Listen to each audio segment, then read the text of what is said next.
Laurie has broadened the reach and impact of her films by engaging audiences far and wide, from the British Museum to the US-Mexico border, to first-generation college students and farm worker associations throughout rural California. Her film-related presentations connect farm labor and migration, motherhood and activism, social justice and public art, historical narratives, and community empowerment. The National Endowment for the Arts and the National Endowment for the Humanities are among the foundations that have supported Laurie's projects multiple times. She has been a BAVC Media Makers and Latino Producers Academy Fellow. In addition to directing and producing, Laurie has worked as a writer and consultant for over 50 award-winning documentary filmmakers. Before becoming a filmmaker, she majored in political theory at UC Berkeley and worked as an oral historian focusing on the untold stories of women workers. She is co-founder of the Bilingual Storytelling Initiative, Mihistoria, and produces its online story archive at www.mihistoria.net. Please welcome Laurie Coyle, who will introduce today's film. Good morning. It's an honor to be here, and I want to let you know that I am speaking from San Francisco, unceded Ohlone territory in the state of California. And I want to acknowledge the irony of an Irish-American woman with blonde hair being honored to be with you today for this special program in diversity and equity. Adios, Amor is a film that was inspired when I was working for two Chicano filmmakers, Ray Tejas and Rick Tejada Flores, on their well-known 2-hour PBS documentary about Cesar Chavez called The Fight in the Fields. They sent me all over the country to do research, to find movies, photographs, music, art, everything that they could put in their documentary. And it was on that trajectory that at one archive, at the back end of the files, I found this collection of folders of photographs of this remarkable, charismatic woman that nobody knew about. And I fell in love with the pictures. They were beautiful, they were compelling. I come from a big family, an Irish family. We are 7 siblings. And to see this woman out in the field organizing with her children by her side just grabbed me by the throat. And as somebody who had spent most of my career working on documentaries about illustrious men, there was an incredible serendipity to find an amazing person that was not who I was looking for. So I just want to introduce you to Maria Moreno's story and tell you that I hope you are going to enjoy joining me on the journey that is the story for Maria Moreno. And you will get to watch the step-by-step process I went through of tracking her down. And I'm really looking forward to the conversation that we have. It's not just going to be you asking questions. I will want to be asking you questions as well. And thank you so much for joining us today. All right, so we will get started with Adios, Amor. The National Endowment for the Humanities, bringing you the stories that define us. We're so excited to have her here to share with us. And Laurie, I want to remind audience members, please look for moderator Barbara Velasquez or respond to one of my messages with your questions for Laurie. I'd like to start, Laurie, with it's such a powerful documentary. I want to thank you for your hard work, and we'll talk a little bit more about that. From the point of your discovery of those photos and all the beautiful research that we saw you do, how long did it take you to get to the point where you were ready to create a documentary? That's a great question. Well, as a working mom and a divorced single mom, I couldn't do it right away because I was busy working for other filmmakers to support myself and my daughter. So it wasn't till she got older and was in college that I felt it was time to jump in and get started. And so in the meantime, I had worked on many other documentaries for many other filmmakers. But yes, I did start some years after the initial discovery, which was during the time I worked for Rick Tejada Flores and Ray Tellez on The Fight in the Fields. Does that answer your question? That is helpful, yes. And then Tish is wanting to know, once you get started on a film like this, about how long would it take it to be complete? That's a great question. If you talk to any independent documentary filmmaker, they're going to tell you it's going to take anywhere from 3 to 10 years. And a lot of times that has to do with the amount of time that we spend fundraising. I was fortunate to be, with this film was fortunate to get public funding, but it took time. But the most interesting thing is that when I started on the search, I went to see the photographer, George Ballas, who's living up in the foothills of the Sierras. And he had just been diagnosed with pancreatic cancer and they gave him 2 months to live. And he was in the hospital. And I said, but he said, come on over, let's do it. And so I drove down there with my crew. And he did survive for 10 months, but that launched the journey because he had taken all of those remarkable photographs. And it was almost a year before I made contact with Maria Moreno's family. It was 3 years into the project before I found the audio tapes at Wayne State University in Detroit. And I literally had what's called a rough cut, which is like you put the whole film together and then you're going to fine tune it.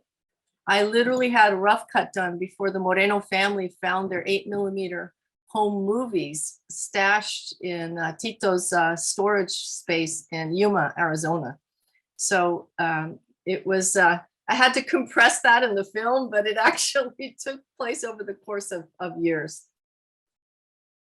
And since you mentioned starting out with the photos, where did those photos end up? Are they in any museums, or is there a good place for them for people to see them? That is a wonderful question. When I found them, it was in a tiny little archive that had the biggest farm worker photo collection in the country, called Take Stock, up in Marin, run by a former activist photographer. And when he passed away 2 years ago, his widow needed to close the archive down. And George Ballas's photographs were actually acquired by UC Merced, University of California, Merced. And his widow thought that was the right place for them to be because Merced is in the Central Valley, and it's where kids who are, first generation college students, and a lot of them come from farm worker families. It was the right place for those photos to end up. And I have to say that in addition to that, Ernie Lowe, who was the radio producer and also did those exquisite photographs, his work is also at UC Merced. So you can certainly be in touch with UC Merced and their special collections library in order to figure out how they're accessing them. And they may actually still be processing them because it's a pretty recent transfer that's gone on in the last year or so. Thank you. They're just amazing. I can only imagine how excited you were when you came upon all these discoveries. And I love, love, love your radio announcement. Oh, A yeah. brilliant idea, because I mean, you had to really be creative to try to figure out how to find more information. Yeah, it was great to go down to Radio Bilingual in Fresno, and they very kindly put my request on the radio, and that was wonderful. Yes. So, a mother of 12, in very challenging mothering conditions, right? Parenting conditions and living conditions. And yet we see the great impact that she had in so many ways and continued to have until her death, right? It's such a powerful story for those of us who fret about, oh, I have to get to the daycare on time, right? I mean, we all have our challenges, but I think she can be an inspiration to so many of us. And you gave me many beautiful supportive materials that if anybody, I'll put this out in an email to everybody too. If anybody wants more information, I'm happy to share those. But I recall reading about how twin sister Aunt Sally was similar enough to Maria that she really supported when Maria had to travel. And I think one of the children said we couldn't really tell the difference between our mom and Aunt Sally, right? So it was kind of like she was still there when mom had to travel. That's right. There was a funny story. Libby, who was the second youngest, she was the one that told the story about Aunt Sally stepping in to take care of the kids when Maria had to go on the road. And she said, well, the difference was that my mom had a mole and Aunt Sally did not. But, you know, otherwise they were just completely identical twins. And I remember thinking, oh, wow, every working mother would like to have an identical twin to step in and pick up the ball in terms of helping out with the family. Yeah. Right. And it sounds like her husband was also very supportive. Yes. Together. Yeah. He rolled up his sleeves and he would go in the kitchen and do the dishes and cooking with her. So I think he was pretty unusual for somebody of that, a husband of that era, I would say. So, yes. So overall, what do you want people to take from experiencing this documentary? That's I a know good there's question. many things, but what would you say today?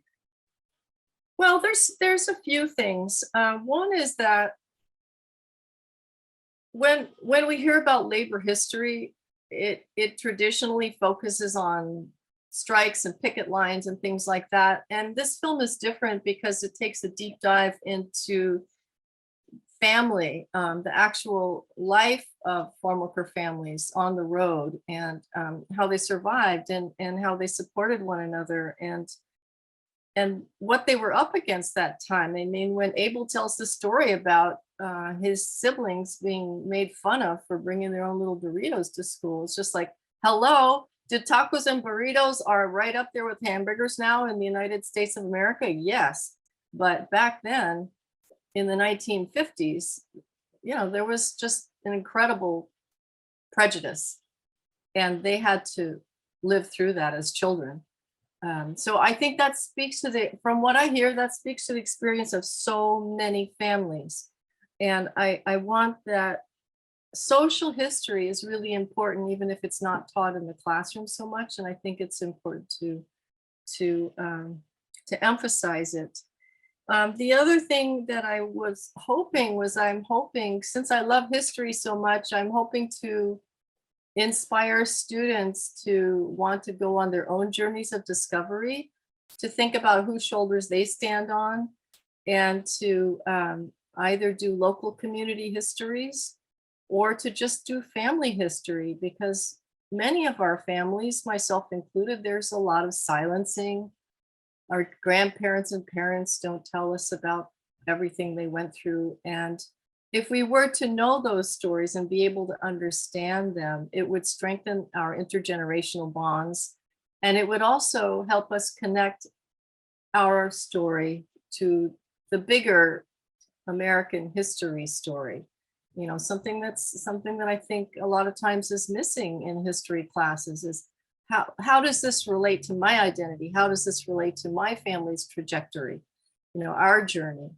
And it's empowering to think about history that way. It's empowering to think that my family made a contribution and has a connection.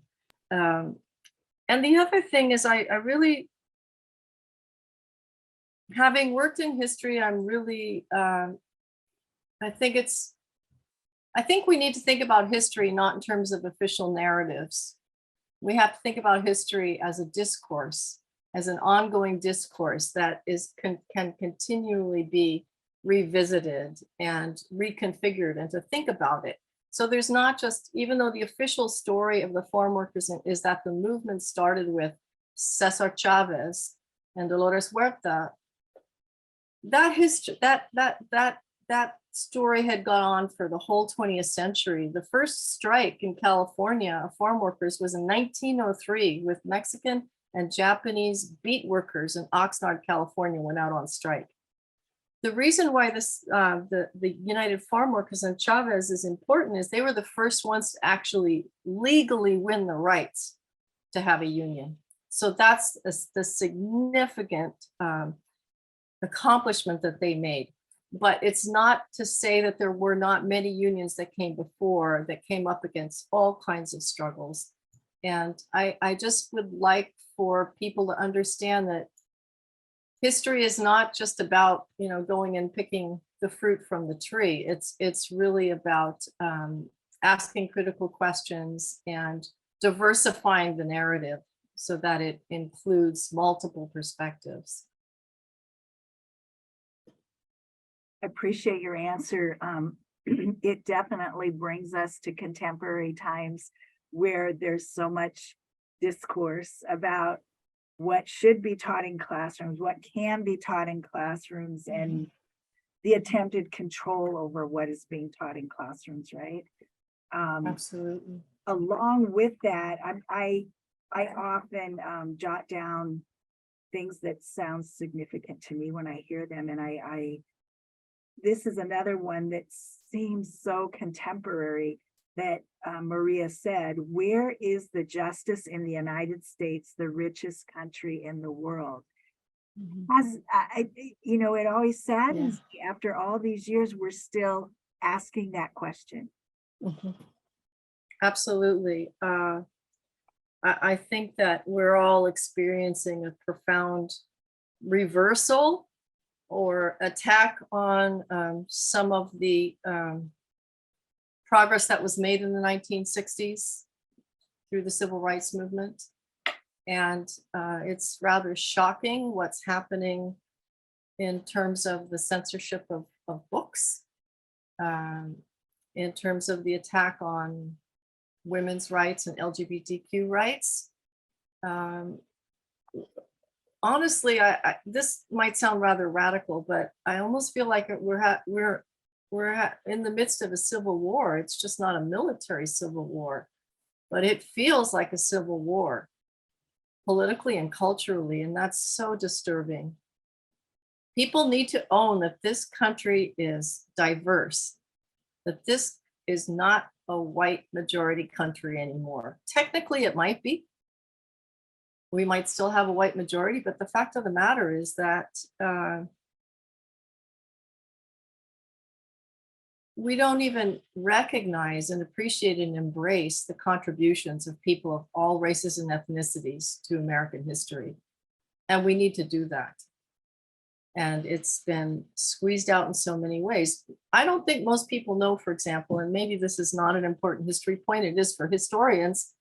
In the 1930s, when FDR started Social Security and they passed the Wagner Act, which gave workers the right to unionize, well, guess what? That would not have passed in Congress had the Congress not agreed to what the Southern senators insisted on, which was to exclude agricultural laborers from the Wagner Act.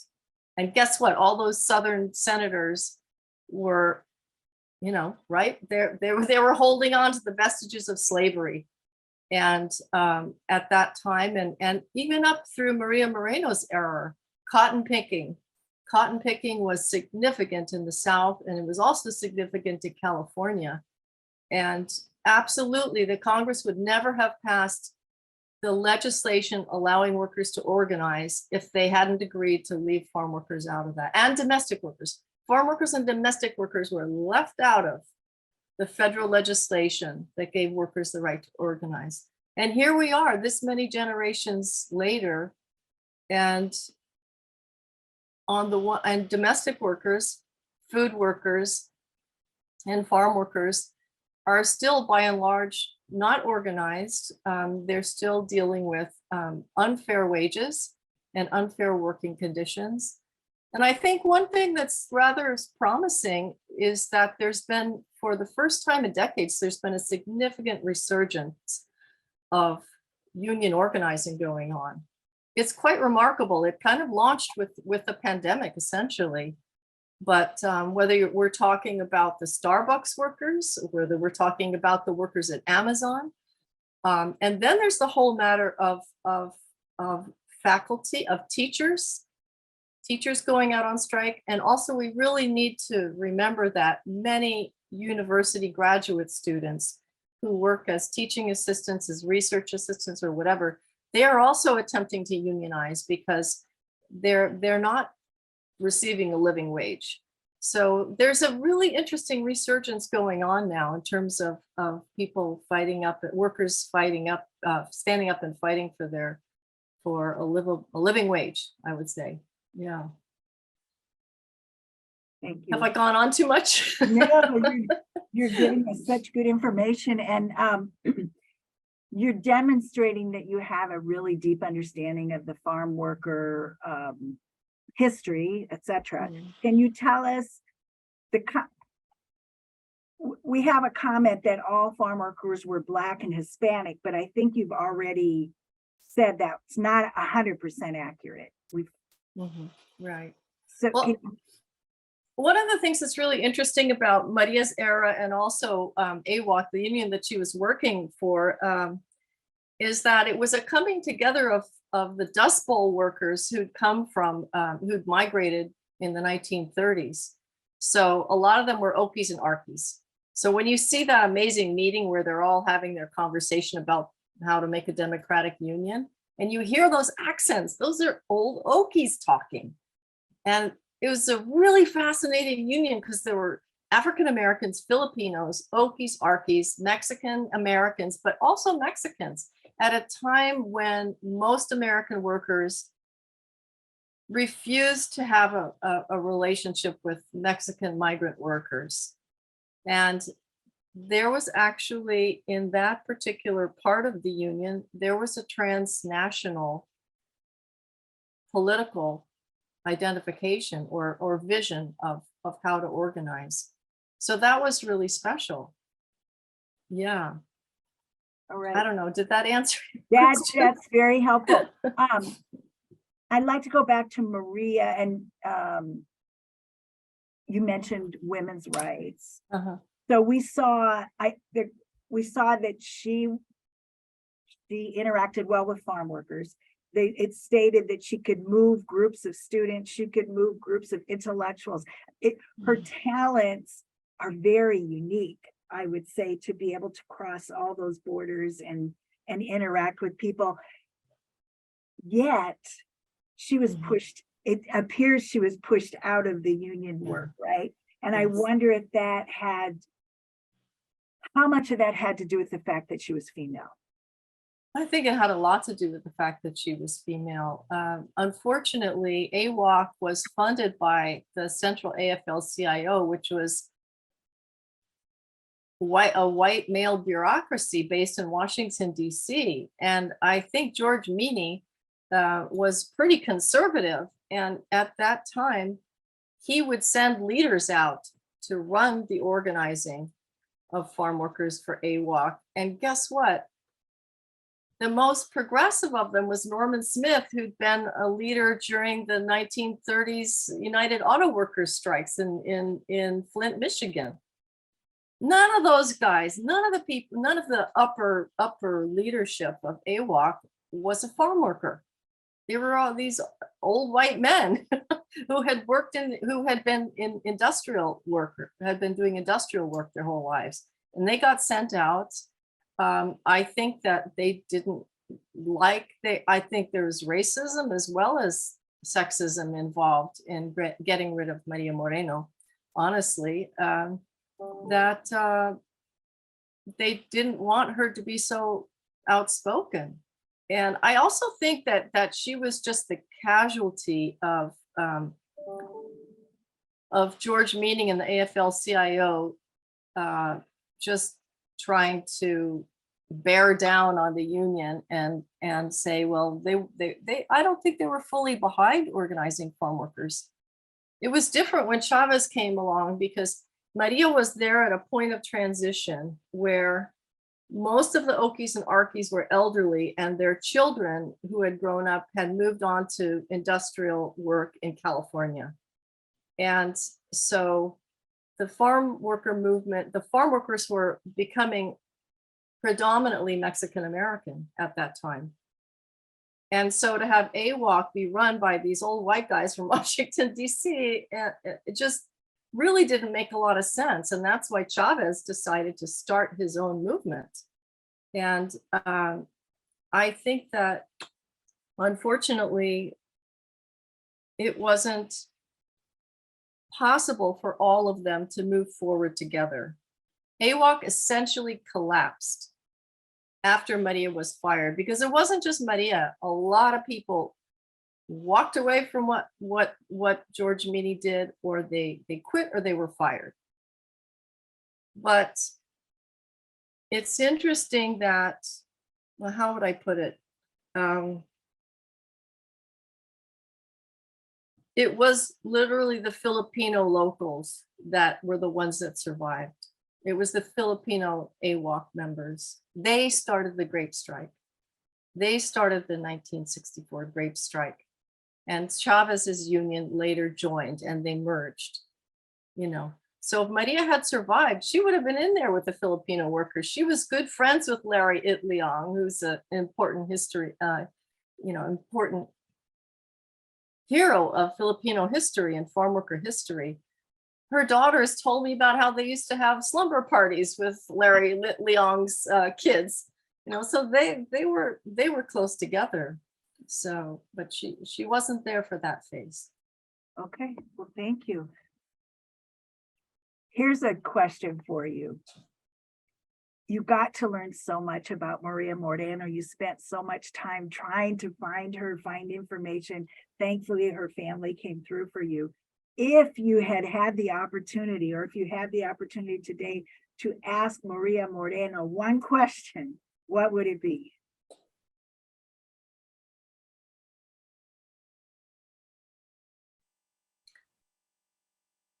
Is there any way that you could have stayed in the labor movement? Excellent.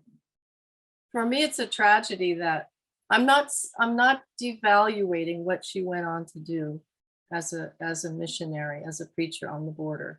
I'm just saying the structural change impact that she could have made if she had remained in the labor movement could have been of great value to farm workers afterwards. And farm workers today are still struggling. We have collaborated with several farm worker women's organizations, the National Alliance, as well as the statewide California Alliance called Líderes Campesinas. And we've been in touch with them recently, and farm workers have really been suffering with, they really suffered with the fires that happened in California over several years. And they've definitely been strongly impacted by all the flooding that's been going on this season. So yeah, they're out there in these soaked fields, and they're still not having decent food. They're still not able to have a good life for themselves and their families. One thing that wasn't mentioned in the documentary, but I know has always been kind of a big point with farm workers, is their exposure to chemicals. Is that still a factor from your perspective? Yes, it is.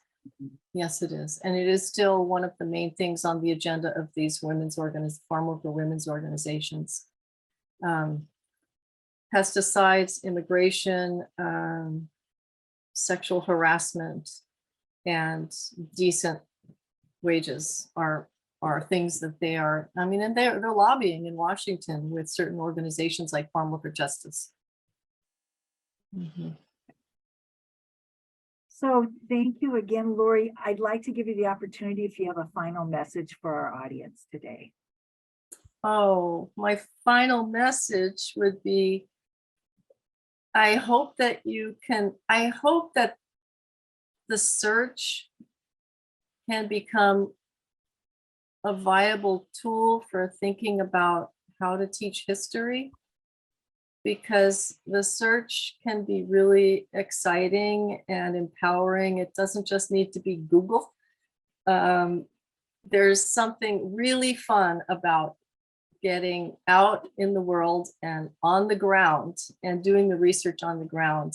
And I would highly recommend that you find ways to inspire your students, or to give class assignments where they can actually do their own history research and connect it to their own lives, tell their own stories. We created a sister project. You are all invited to use it. Was set for Latino women, but we have taken our storytelling workshops to many campuses.